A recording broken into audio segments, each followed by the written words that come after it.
Well, hello, everyone. My name is Mark Stewart. I'm the president and CEO of the San Diego Foundation, and I want to welcome you to another one of our webinars. And this webinar's focus is on the power of collective giving. And we're so glad for you to be here and to join us today.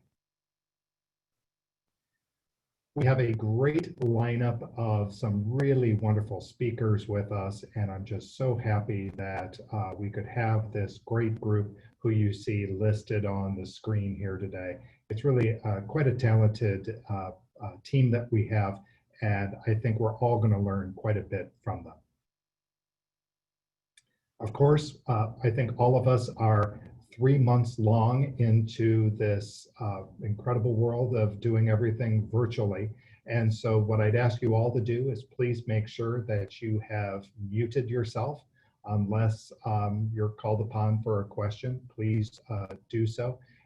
And then to also make sure to turn on your participants button and also the chat button so that you could communicate with us during the webinar, and we'll be making sure to take a look at all the comments that go through the chat. And then, of course, when you do click on the participants button and then look for the raise hand icon, you could ask a question or make a comment when we reach that time in the presentation. So how I'd like to begin today, as we gather to think about the power of collective giving, we're also on the cusp of the calendar moving from spring to summer. And so I'd like to share with you one of my happiest summertime experiences from my youth. As I completed 4th grade, I became eligible to attend for the first time a week-long church-related camp far north of Detroit, Michigan, where I live. I heard amazing tales from older kids in our church about Camp Westminster on Higgins Lake, and I could not wait to go. Once there, each evening, all campers gathered together for vespers around a blazing campfire. One day, we were all asked to bring 3 twigs with us that evening. As we sat there, we were asked to take up the first twig and try to break it in half. As you can imagine, even for a 4th grader, that was pretty easy to do. Then with the second twig, we were told to share it with the camper next to us, and she or he were asked to break those 2 twigs into 2 pieces.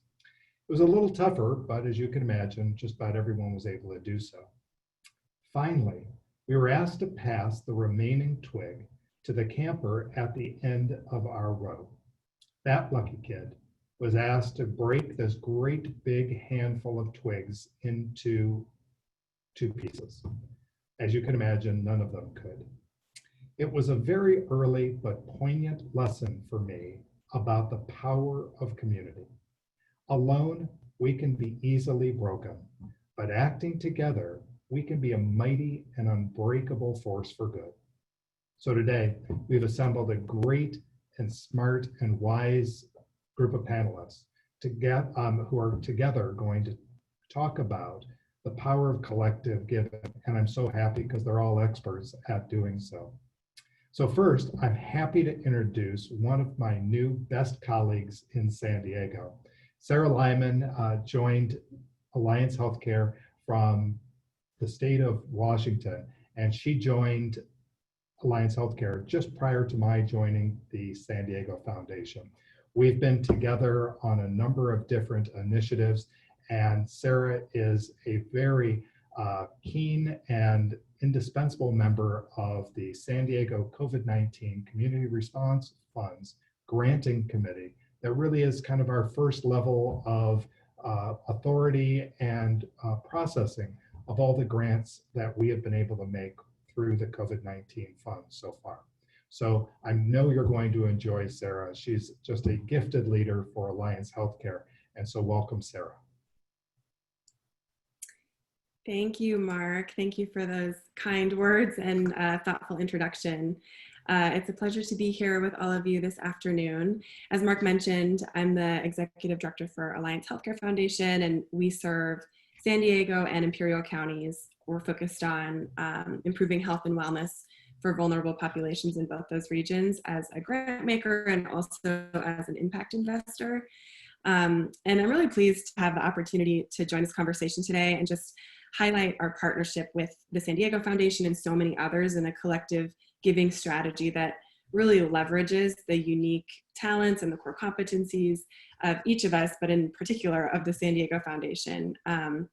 Their team really acted swiftly as an enabler that was poised to quickly deploy rapid response funds during a time of unprecedented and evolving need. And so, like most organizations, as soon as we began to foresee the inevitable ripple effects that would surely stem from the necessary shelter-in-place response to COVID-19 and the ways that this would disproportionately impact marginalized and low-income communities, we knew that we needed to pivot funding really quickly to respond in a rapid manner.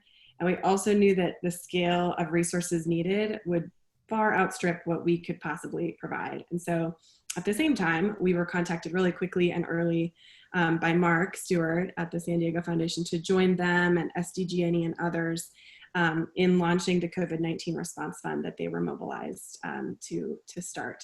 It was an easy yes. And, as a donor advised fund holder also at the San Diego Foundation, we were able to really quickly shift for us a significant amount of resources to support both the COVID-19 grant response fund, as well as to seed the no interest loan fund, which hopefully you've seen was recently launched.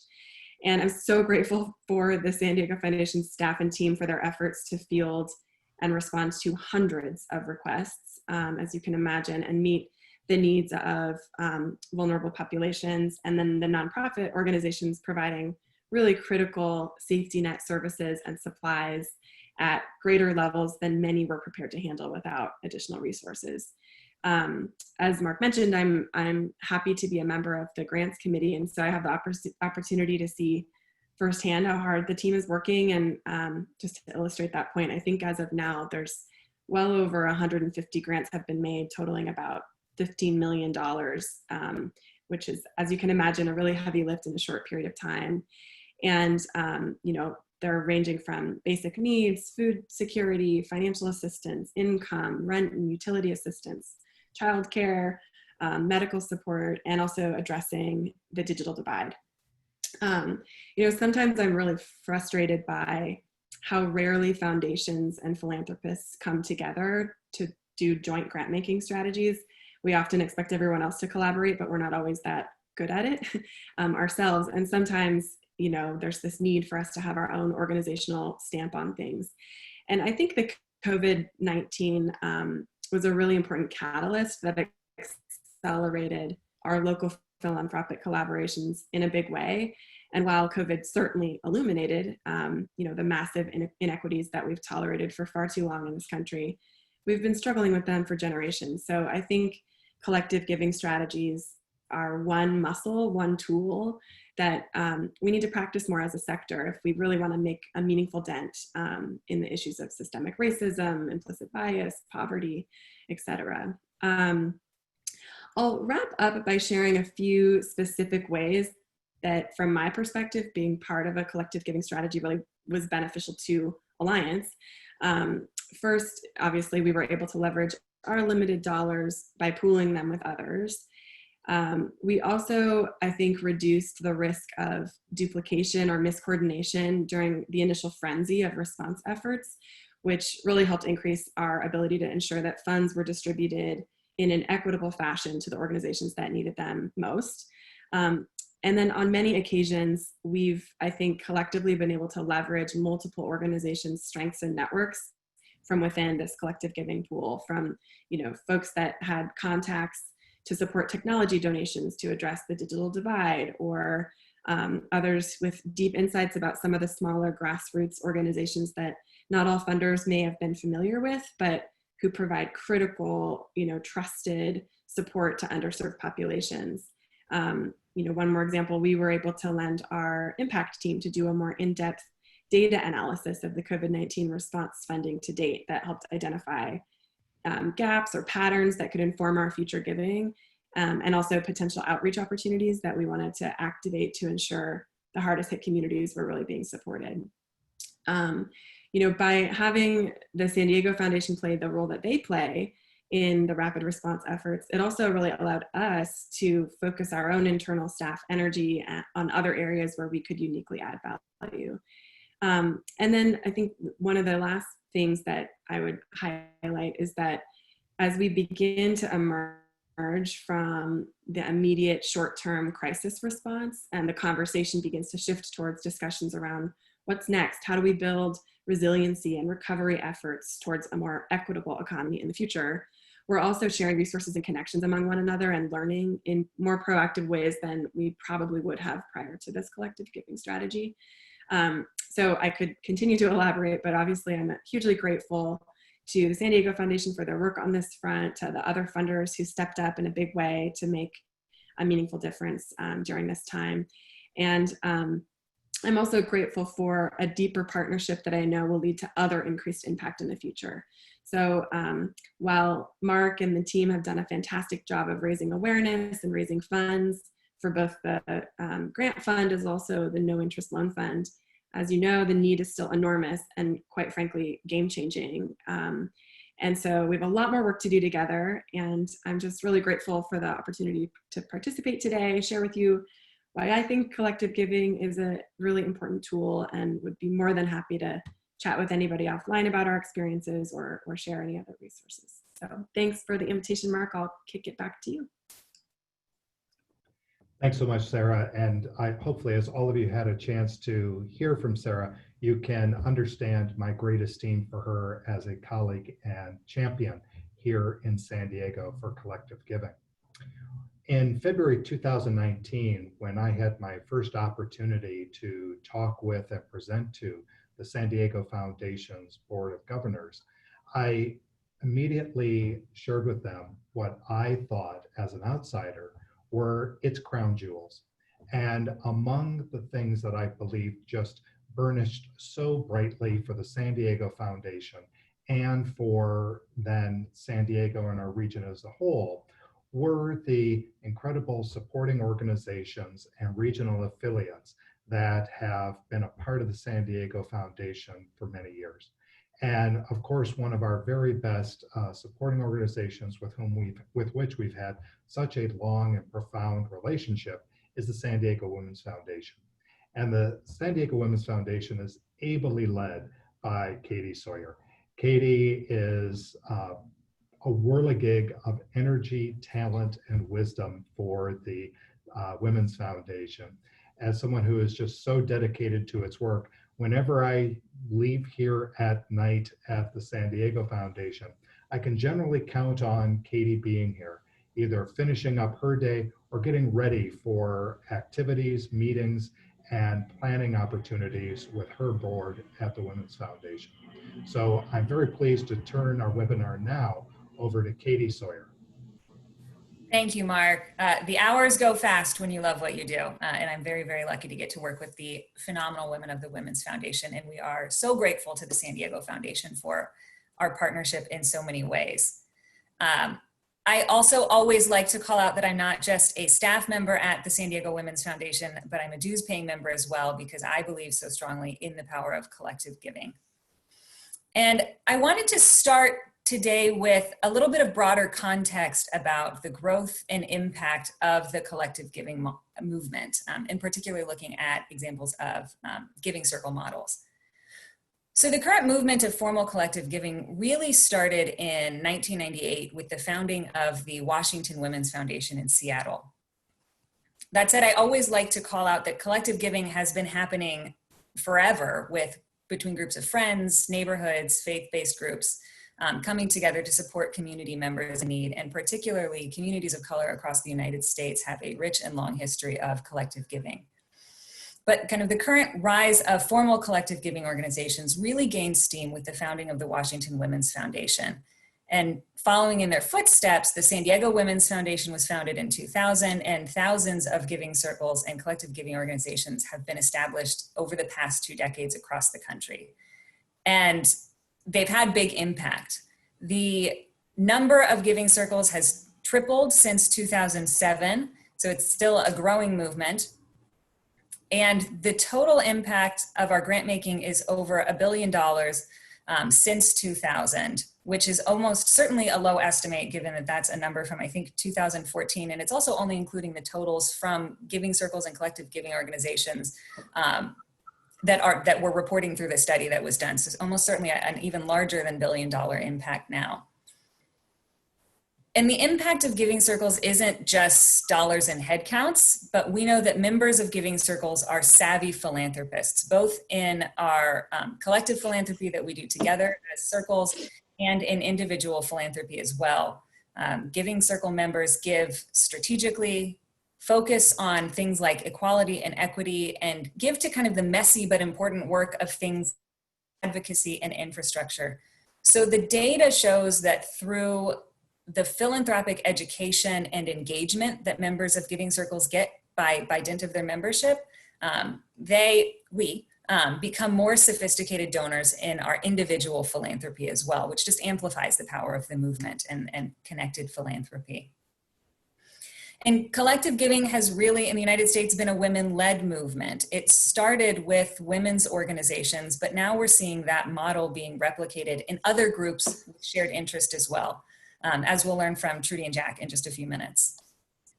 And whether we come together as groups of women or by neighborhood or however else we kind of sort and connect ourselves, what we know both kind of intrinsically and by the data is that collective giving is a powerful way to affect change.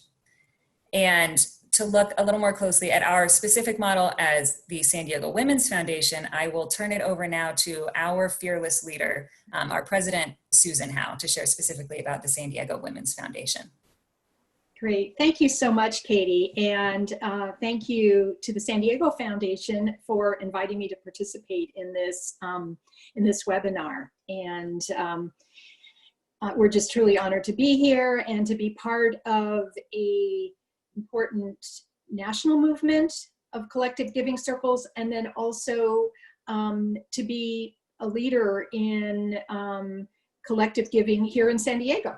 So the mission of San Diego Women's Foundation is to connect, educate, and inspire women to come together in collective philanthropy.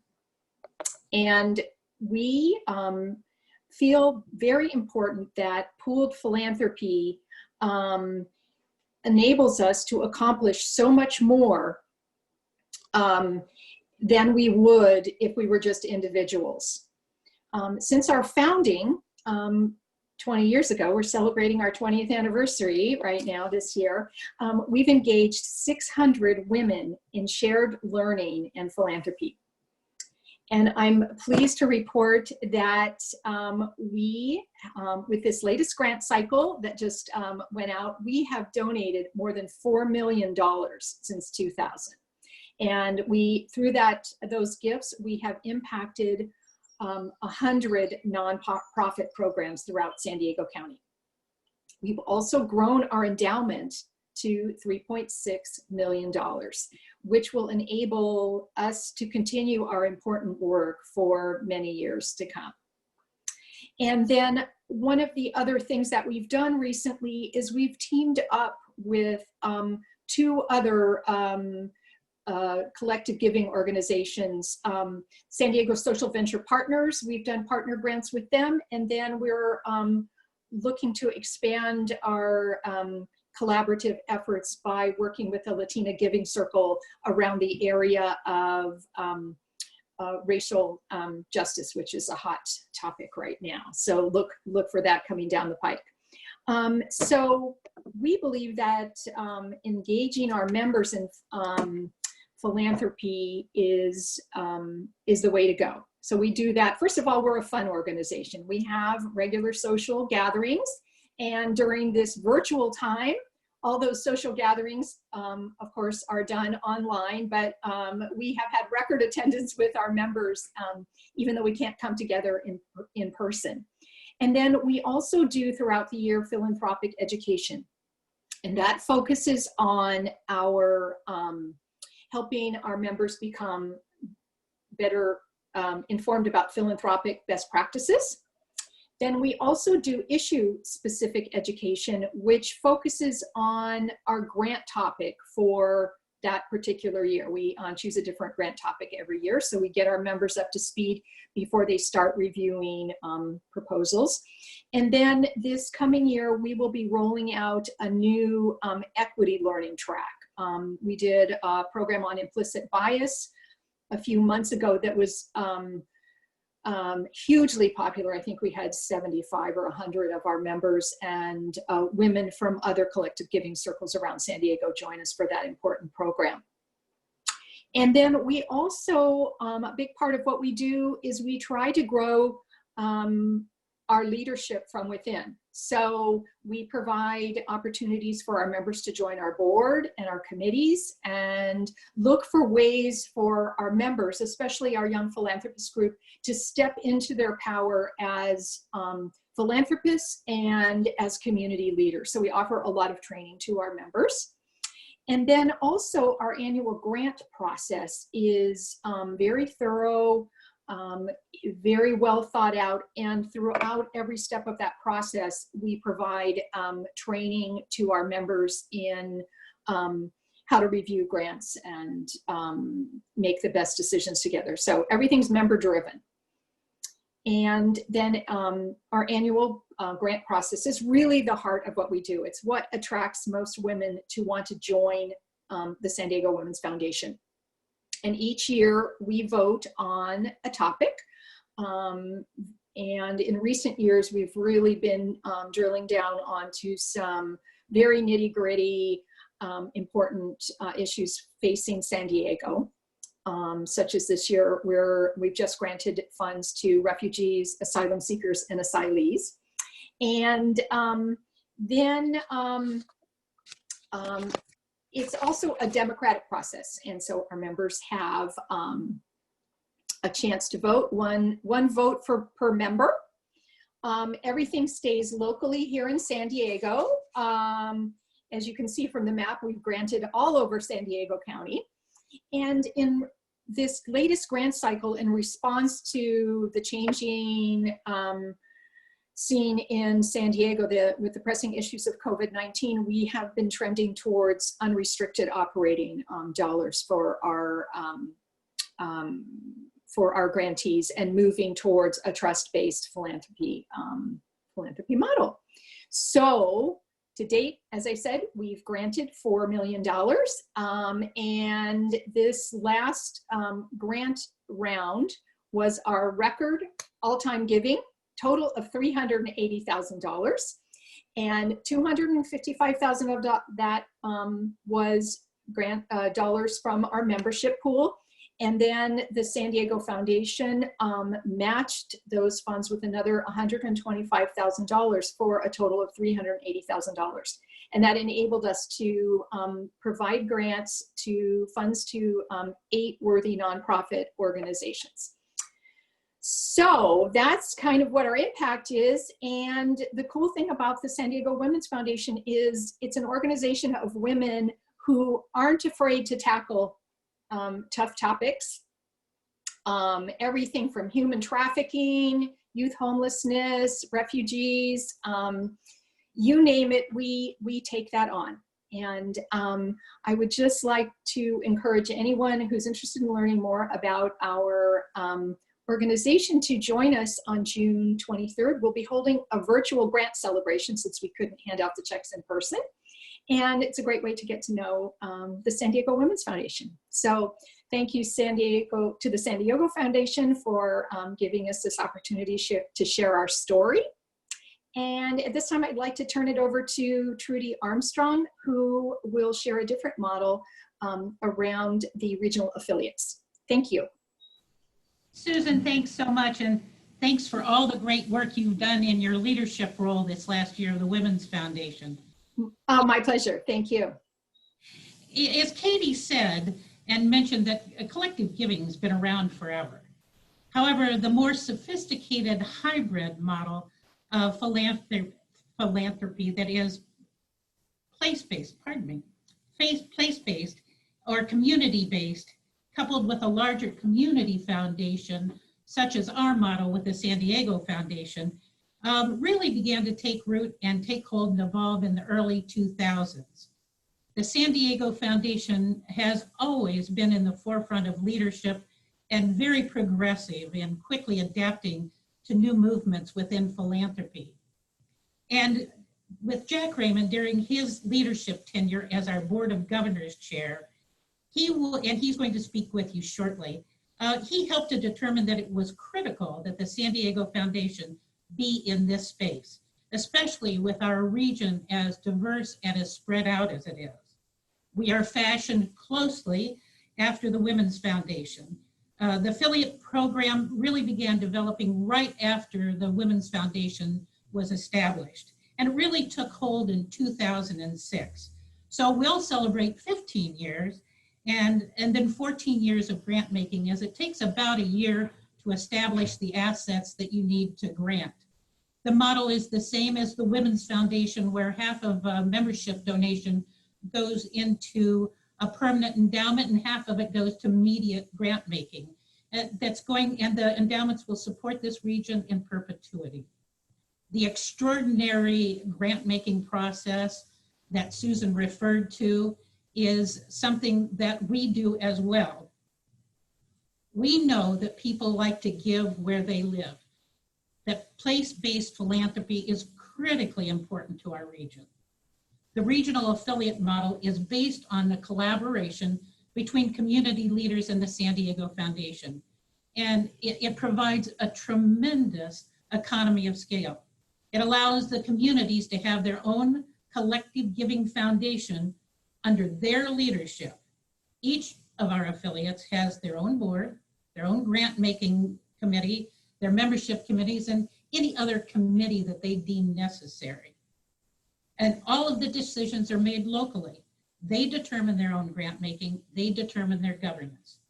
And then we step in as the San Diego Foundation to lend back in support, leadership training as needed, and the knowledge of nonprofit best practices.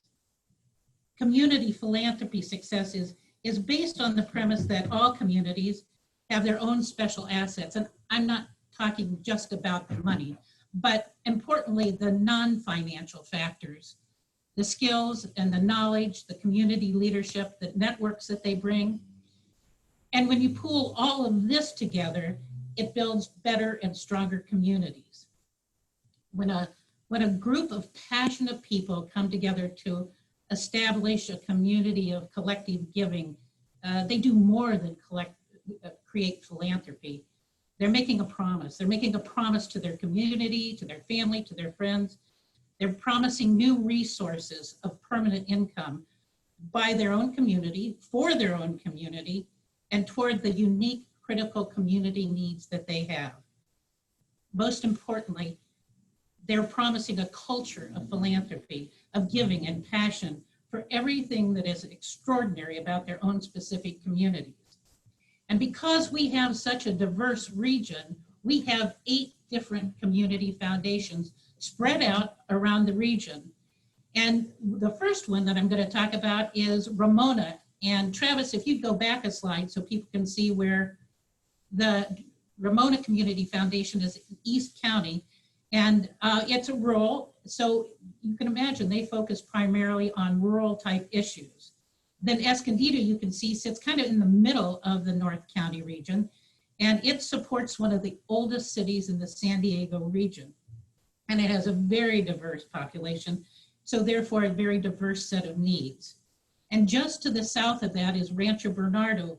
The Rancho Bernardo Community Foundation, interestingly enough, was started 32 years ago by a group of forward-thinking volunteers who eventually found it too difficult to do just as volunteers.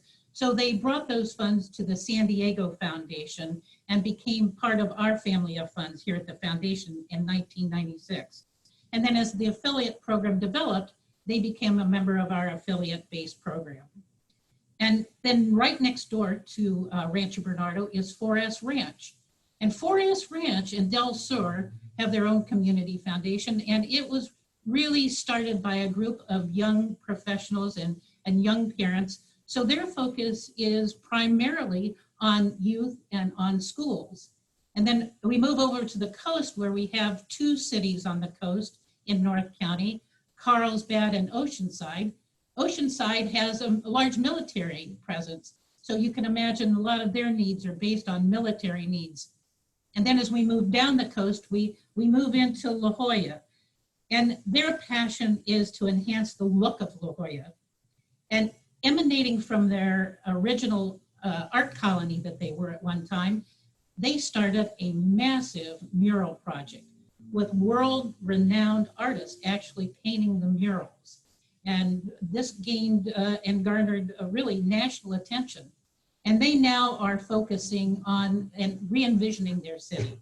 So then we move down to, last but not least, our Chula Vista Charitable Foundation.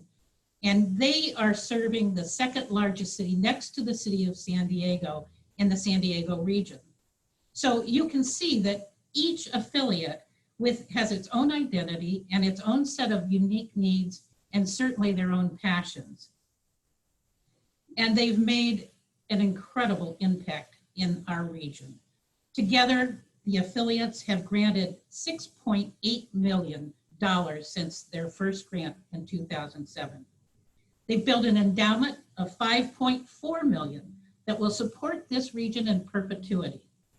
They've impacted over 370 different unique nonprofits, some of them multiple times, with over 700 grants. And importantly, they've created a space for individuals who want to give back to their community, a place to leave a legacy gift to support that community. And we've seen these community foundations really step to the plate in disasters. If it were not for the Rancho Bernardo and Escondido Community Foundations, during the fires, they were able to step right up because they already had a community foundation in place and support the families who lost their homes in 2007. And recently, we've seen with the COVID relief, the affiliates felt passionately about stepping up to give to the San Diego Foundation COVID Relief Fund. But not only did they do that, they were able to raise additional funding to support their own community. This array of affiliates has over 1,000 donor members. The engagement in the many convenings, the grant making, the leadership groups that we have is how our partners in philanthropy learn about the local nonprofit work. And what that does is lead to more charitable giving, enhanced charitable giving. I often see our affiliate members who've participated in all of this, and specifically in the grant making, they will learn about a new nonprofit or a new cause. Even if they've been long-time philanthropists in the community, they will find something new to them, and they will become supporters of that nonprofit with their own charitable giving as well as their collective giving. And it's this entire process that builds the confidence of the donor. It builds the insurance of accountability for our local nonprofits. And it makes our affiliates grantors, not gift givers. So this, without question, the affiliate program is building bigger and stronger communities in our region. And to talk a little bit more about that experience, I want to introduce Jack Raymond. Jack was the Board of Governors chair who really led the effort to start this program. And he is the founding chair of the Escondido Charitable Foundation. And importantly, he is going to be the new chair as of July 1st of the Escondido Community Foundation to take a second round at it. So welcome, Jack. Thank you, Trudy. Can you all hear me? We can. Okay. Yeah. The huge advantage I have in going last is I can simply say that I totally support, applaud, and agree with everything all of you have said. Thank you very much. Are there any questions? To use a sports announcer analogy, you all have done an excellent job in presenting the play-by-play. So maybe my role is more of the color commentator. So let me tell you how the affiliate program really got started. There were animated discussions in San Diego at the board level about regionality. The San Diego Foundation always said we're a regional organization. And I probably was one who said, how, why? And so we thought, well, wait a minute, we need to reach out. And we did, recognizing that nobody knows a community better than those who live there and work there and play there, the boots on the ground. And so we set out to establish affiliate programs. Interestingly enough, we contacted the nonprofits in each community as we went along. And their initial reaction was being very wary because they felt that there was a possibility of our effort taking away their donors. So we felt very strongly that that would not happen, that we would raise all of the boats and we would increase philanthropy in their communities substantially. And I want to thank the Women's Foundation because that was the model that we adopted. Because people ask us, why are you organized this way? We could point to the Women's Foundation and say, because they have been successful, and you can be successful in Oceanside and Carlsbad and Escondido if you do the same thing. One of the great advantages, or which I say enjoyment, if you will, in the first couple of years is because when we had events, whereas before, and you've all seen this, you know everybody there, we began to have events where we didn't know everybody there, which was tremendous because we were attracting new people. And this has happened in every single one of the communities that has started an affiliate program. I think we underestimated, or at least I did initially, people's sense of place, hometown. It means a lot. And it means a lot with their giving and who the giving affects, local. And that's a tremendous draw, and it's been a tremendous asset to recognize and serve that need, the sense of place. Legacy gifts. Most legacy gifts, I think, are going to be structured around the community, the local community. Now in San Diego, there are sub-communities where people very appropriately give to. But there are numerous examples already in Escondido, and I think in the other affiliate communities, where people simply would not have given to the San Diego Foundation. They will give to the Escondido Community Foundation, an affiliate, because it's there, it's theirs, that's their home, but they would not make the leap down to San Diego. And that's had a huge effect. Escondido, in fact, and I hope you've seen at least pictures if you haven't visited our community, to see our iconic welcome arch, which is now called the Giving Arch, a $1 million contribution to enhance the image of Escondido, said point blank, I would not have given that anyplace else. That's going to happen all over. It's going to happen in Oceanside. It's going to happen in Carlsbad. It's going to happen in Chula Vista. Endowments. As Trudy mentioned, Escondido is an old community, 132 years old. It had never had a community endowment of any type or form. Now it has one which will last forever. Huge impact. One other unanticipated, unintended consequence, which many times can be bad, in our case it's really, really good, and that is the affiliates come together. They meet together. They bond together. A lot of issues are similar in each of the communities, and we share ideas. We tell our cohorts what has worked and what hasn't worked. And it's been really a wonderful experience. Okay. Now I am going to say, I mean, I can go on and on about Escondido, the fact that it's got 1.7 million in its endowment, starting from absolutely zero, that has granted out over $2.5 million,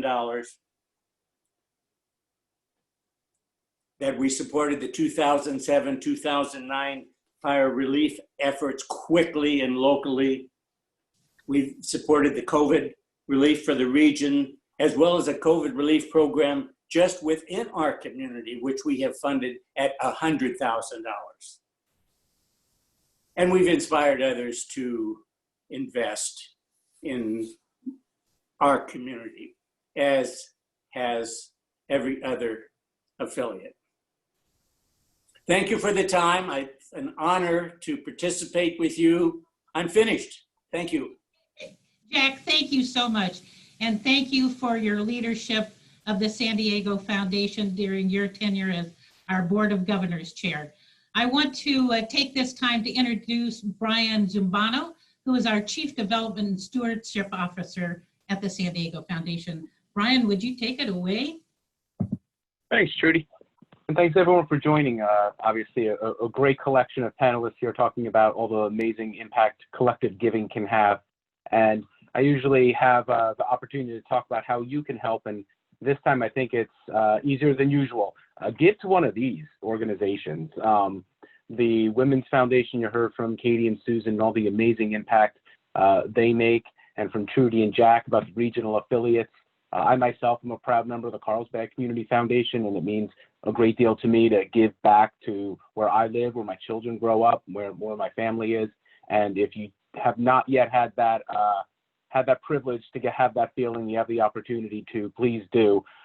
Or give to one of your favorite charities. You heard from Sarah Lyman from Alliance Healthcare Foundation, all the amazing work they're doing. They're one of hundreds of nonprofits and funders who are also getting dollars into the community that matter the most.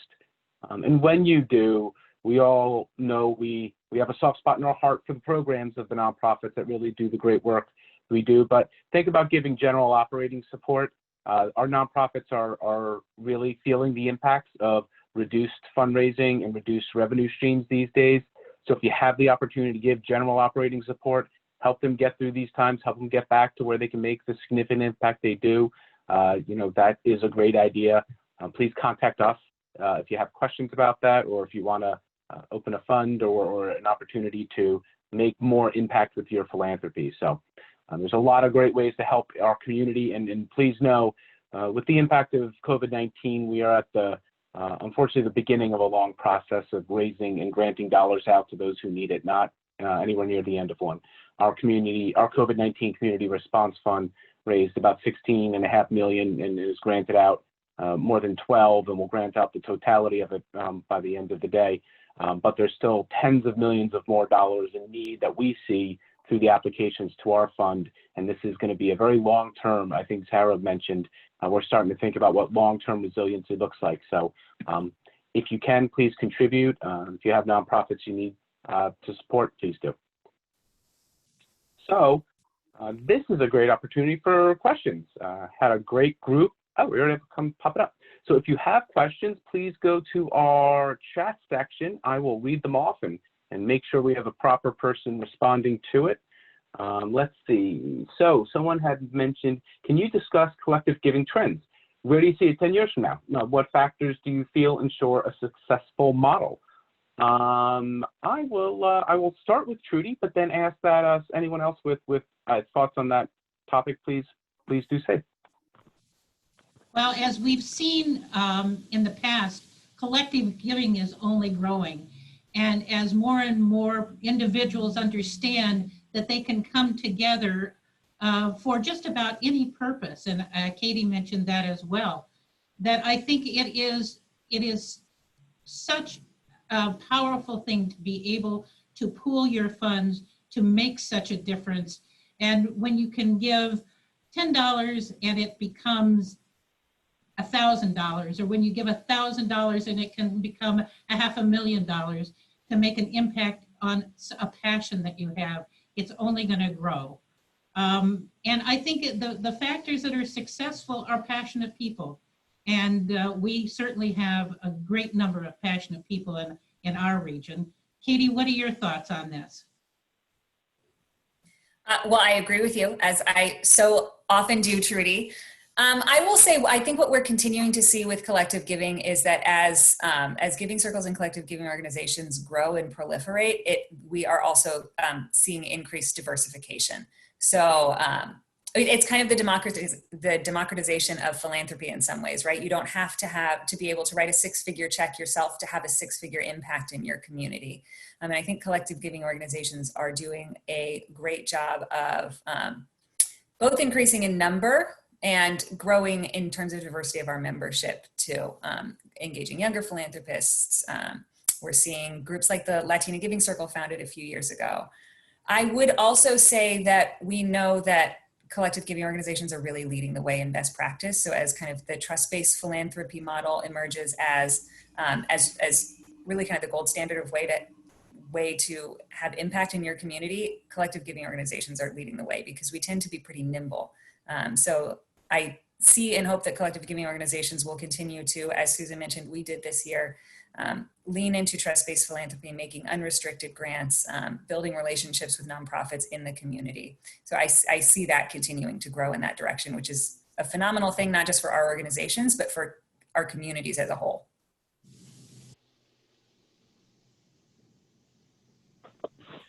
Great, thank you both. Any other questions? If not here, always feel free to follow up with us, stfoundation.org. Put up the websites also for regional affiliates and Women's Foundation as well. So feel free to follow up with any questions regarding this or anything to do with philanthropy in your community. So with that, I will send it back to Mark Stewart. Well, thanks so much, Brian, and thank you, panelists, for having joined us today. I learned a lot on this webinar, and you're such an incredible resource for others here in the San Diego community. So we will be back in just 2 weeks. We'll be celebrating Canada Day with all of you in our final webinar in this series of our Better Together campaign. And in that webinar, you're going to be hearing from some of the heroic nonprofit organizations that are on the front lines of the COVID-19 pandemic response. And they're going to be sharing what they are seeing and hearing from our neighborhoods in need. So I hope you'll join us in just 2 weeks for this special webinar. So thank you for joining us, and I hope you have a wonderful day. Goodbye.